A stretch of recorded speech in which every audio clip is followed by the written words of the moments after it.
As the second executive director for the Community Center for Education Results,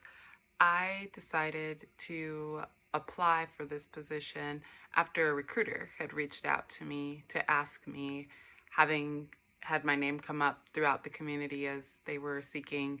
nominations for the new ED. I was asked to apply. I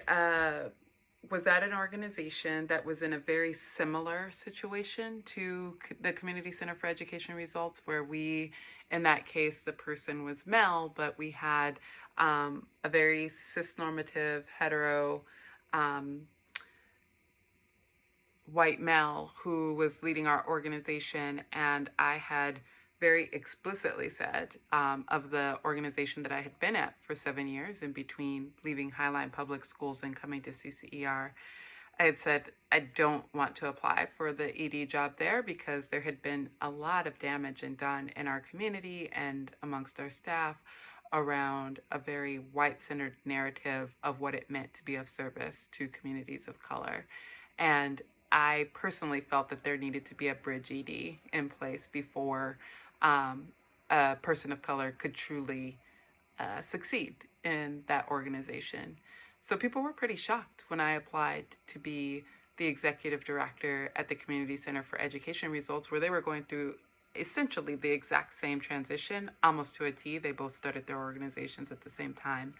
And that I was willing to be that bridge at CCER, whereas at my past organization, they sensed an unwillingness for that. What I will say about the Community Center for Education Results that got me interested in coming here is that in a land like the Pacific Northwest, where a lot of people talk a lot of really exquisite words around what anti-racism means and how Black Lives Matter and how we need to be transformative in how we do education, the reality is that it is often hard for people to operationalize those words. And the Community Center for Education Results is a staff full of people of color who I saw as being completely untapped in their potential to voice what their community needed to be successful and what their community agenda was. And so I chose to apply and aggressively go after this position because the people are doing the work. They're not at a anti-racism 101 level that a lot of the organizations in my region are at. They are doing the tough work, and it's muddy and sometimes it's ugly and there's lots of tears and it is dramatic in a year that everything is dramatic. But we're not traumatic and we're not problematic,